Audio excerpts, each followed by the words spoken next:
Aktivis dan pengamat politik Roky Gerung menilai saat ini terdapat dua kepentingan dalam pemerintahan Prabowo Subianto.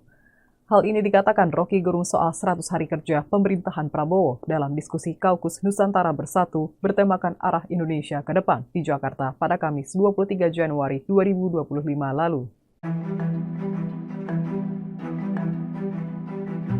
Menurut Roky, masih terlihat adanya keinginan dari kelompok tertentu mempertahankan pengaruh pemerintahan Presiden Jokowi dalam kabinet saat ini.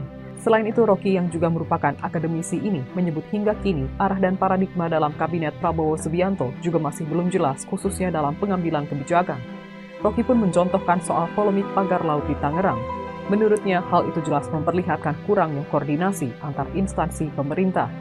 Roky juga menyoroti persoalan proyek reklamasi di Pantai Indah Kapuk atau TIK 2 yang menurutnya memiliki potensi menimbulkan konflik sosial berbasis etnis dan ras. Ia mengkritik lambatnya penanganan kasus tersebut dan menilai bahwa pemerintah terkesan mencicil penyelesaiannya tanpa adanya langkah konkret yang diumumkan kepada publik. Di sisi lain, Roky juga menyoroti keputusan Indonesia untuk bergabung dengan blok ekonomi BRICS atau Brazil, Rusia, India, China, dan Afrika Selatan.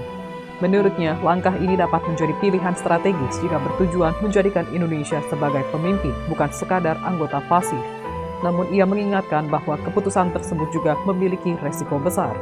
Ia menilai bahwa Prabowo ingin menunjukkan bahwa dirinya adalah pemimpin populis atau bahkan seorang sosialis dengan keberaniannya mengambil resiko besar dalam kebijakan ekonomi global.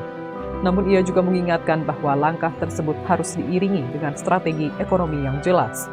Roky menilai jika kebijakan bergabung dengan BRICS hanya dilakukan atas dasar pragmatisme tanpa landasan strategis yang kokoh, maka Indonesia berisiko mengalami ketidakpastian ekonomi yang berkepanjangan.